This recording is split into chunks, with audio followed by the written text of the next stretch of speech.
Do urban planners create economies? Yeah, they do.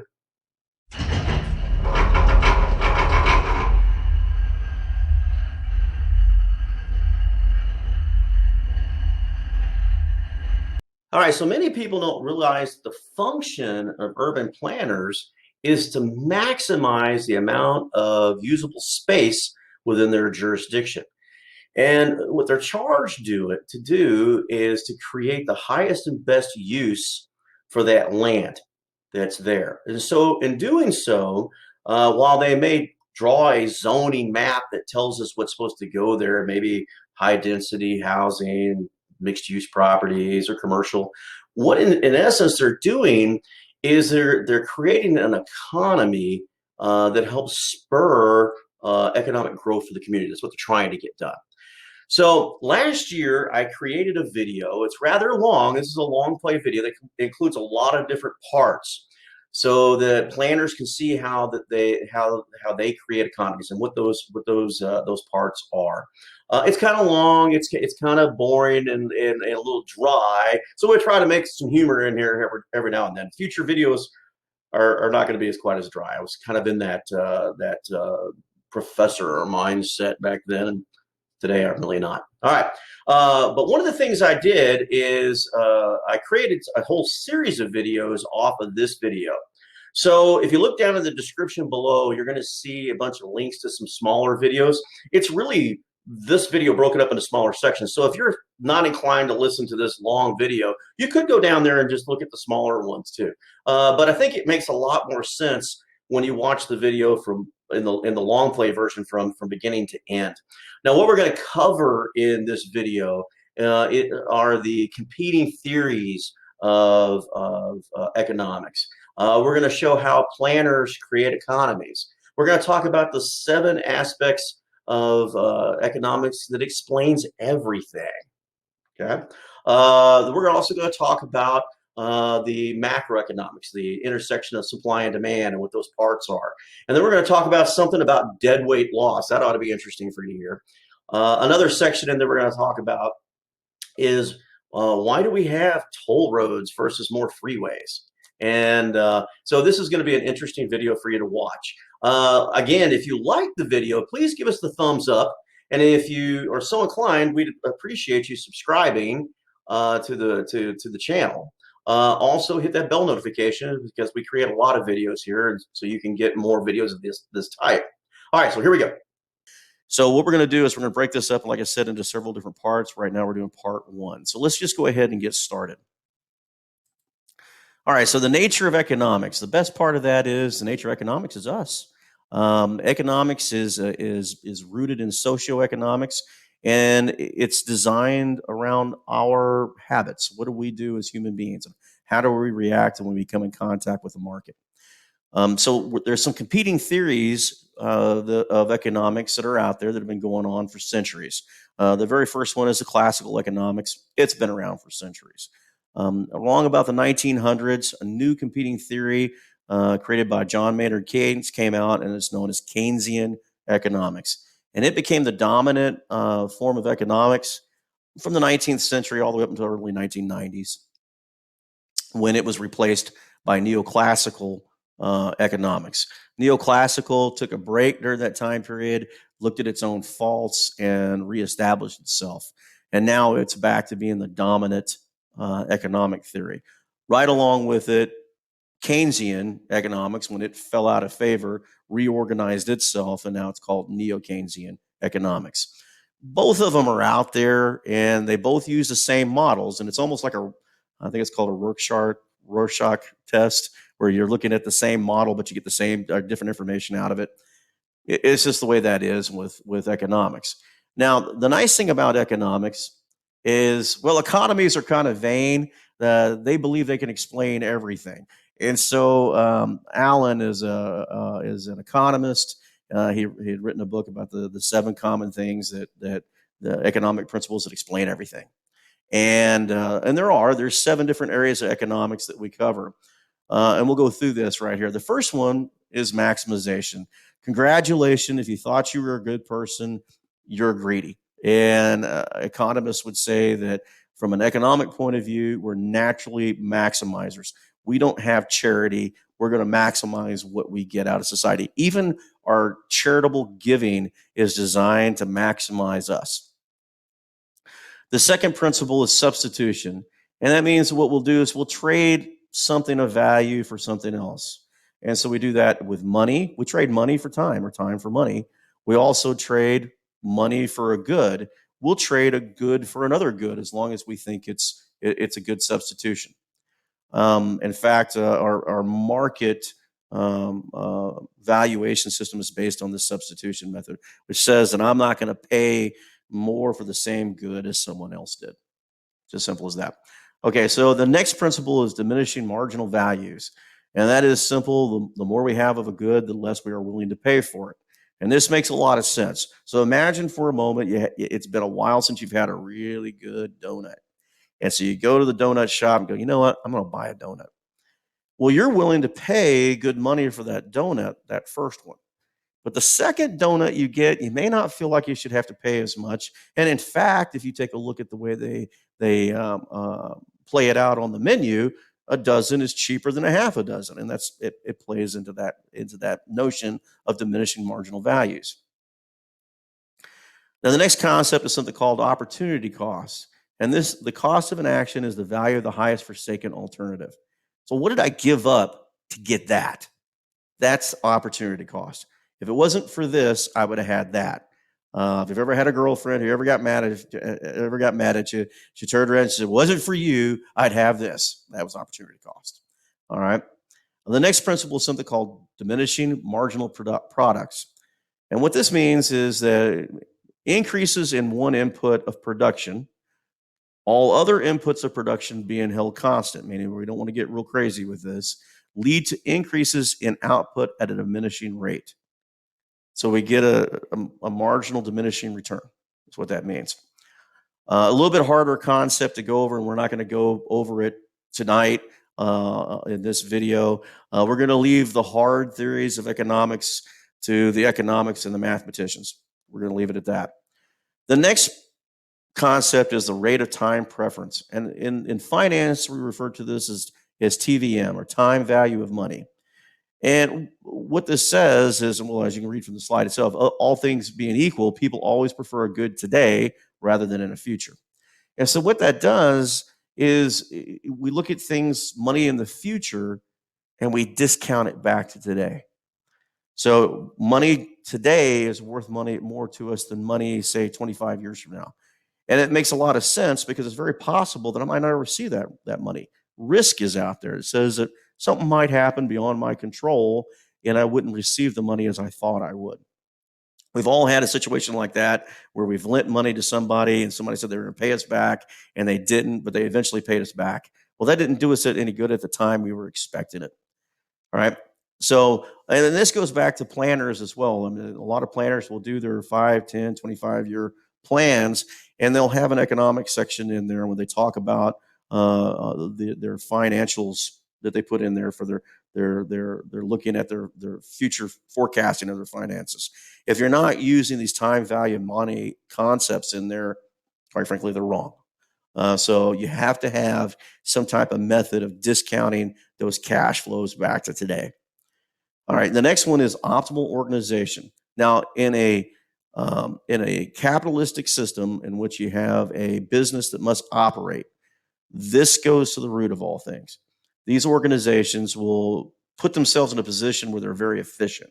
And so optimal organization, if we look at the nature of this, all economic organization is designed to maximize the gains from trade net of transaction costs. So businesses have to make a profit to stay in business. And so what they do is they become very efficient at their work. That's how they make money. And of course, Samuel Adams said that the more specialized you are, the more money you actually make because you get really good at what you do over time. If you look down here in our little bottom of our slide, the nature of economics, its quotation is groups and individuals make economic decisions in a rational manner. That's the basis of economics. If people are making irrational decisions, economics fall apart. All right, on our next slide here, we're going to take a look at Well, in the paper, we talk about using economic models. Now, economic models are good because they give us something as a reference tool. So going back to the top of our slide, models are necessary because they provide us a means to test reality. They're not reality. They're just a model off of reality. Something very similar to if you've ever built an aircraft model, an airplane model. Well, you certainly wouldn't fly in it, but you could test it to see if it actually would work like you expected it to work. So the nature of the economic model is it is used to be testable. And of course, the simpler the model, the better. So if the model is simple, it's easier to get data back from it. The more complicated it is, the harder it is to determine if the data we're seeing is what we really think it is. And of course, economic models help us think systematically about our social behavior. If we take a look at the bottom of the slide here, economic models, human beings are fundamentally the same across time and space. That is what makes models work. Models work because we are the same as our grandparents, as our great-grandparents, and as our ancestors. They came long before us. All right, so we're going to take a look at our first supply and demand model. And there's some key features here that we have to take a look at. So let me see if I can get us a pointer going here. There we go. So if we got ourselves a pointer here, we're going to look at we have these vertices here. We have a vertical line and we have a horizontal line on our graph. This the vertical line here is the price. It's the dollar amounts. The horizontal line represents the quantity of an item. And this first line that we look at here that's labeled D is our demand line. Now, in this particular model, our demand line is actually downtrending. Okay. Does it have to be downtrending? No. In fact, it can take on different shapes. It can come across here, go all the way across. It can even go horizontal. And there are some circumstances where demand can actually go up in an upward fashion, but it is usually a sloping down line. Okay. And in our case, we're going to describe it as such. The S line here is our supply line. This is what the market is supplying to us. All right. And it also is a downward sloping line to the left here. Can it move up and down? Sure, it can. It can actually go straight up and down. We're going to talk about elasticity, and that's what we were talking about a second ago with demand is elasticity. But we'll go into more detail about that here in a little bit. Bottom line of the situation is that a sloping line, upward sloping line right here is normally the supply line. Okay. And so if we read this is very simple. So you see an item, a widget, and you're willing to buy one of them here. Let's say it's $12 and you can buy one. You'd be willing to buy two for maybe $10. You'd be willing to buy three for maybe $8 and four for $6. Now, the supplier themselves, there's a cost associated with them supplying these products. And so for them, they get that one item for maybe $2 or $3. They get the next item for $4, but they get two in that quantity, and that quantity continues to increase. This section right here, they keep these lines keep forming up until they reach right here in the middle. And this is the equilibrium price. And this is where, by definition, all the benefits of negotiation are exhausted away. Okay. This is the point where the supplier doesn't get anything more, and neither does the person who's demanding the product. All right. There's a line, imaginary line, that runs through that tells us what the price of that item was and how many you're going to get for that. That's that square line that runs through there. Okay. Now, in the top part of that, it creates a triangle. Okay. And that triangle in this case is split in half. It doesn't have to be equal in shape. One could be larger than the other. In this particular case, they're pretty equal in shape. What this area is, the blue hashed area, is what they call consumer surplus. And what that basically means is this is the price that I paid or the price I would have paid minus what I actually paid. Okay. So this is this consumer surplus here. Again, it's what I would have paid minus what I actually paid. Okay. All right, and the same thing is true on the producer surplus. It's what it costs the producer, or excuse me, what the producer sold it for minus the cost to produce that. All right. Now, another thing to state here on the supply line that I left off, if you noticed, it's a little bit different than what I did here on the demand line. Demand line, I could start up here and go all the way down. The supply line, if you notice, didn't start here at the vertices of zero. And that's because there's no such thing as a zero price line. So it's always going to cost them a little something to make it. Now, this is truly exaggerated, but you can see what I'm talking about. Again, when we start talking about elasticity, because when we get to the next slide, you're going to see some elasticity. Okay. The shifting of this line to the side at whatever angle it does is referred to as elasticity. Okay. For example, the supply line is here. If it starts rotating up, it becomes inelastic. Okay. The more solid it comes over this way, the more elastic it comes. Okay. All right, here we go. We're going to go to the next slide now. All right, so here is when we were talking about the freeway system. So here, this is an interesting thing. So here we are. We live in Texas. Texas has really jam-packed highways. We're not alone. A lot of major cities and a lot of major urban areas have packed highways. And if you think about how we were talking about maximizers and substitution and opportunity cost earlier, well, think about this in the way of a road. So it's high traffic time. You got a multi-lane highway. Well, what do people do? Well, they don't just stay in their one lane. They bounce around trying to find the shortest, quickest path to get them out of that sort of situation. So people will change lanes frequently. And what they're looking for is the path that gets them, they're maximizing. They're trying to get to the path that gets them where they want to go. The opportunity cost would be, hey, if I had a choice, we have a traffic jam here, I could take this particular road. It might save me some time. It may not. That's that opportunity cost. So what we're looking at here is in this graph, we'll go back over the axis again. In our vertical axis, we have our dollar sign, which is the amount of money we pay to be on that road. All right.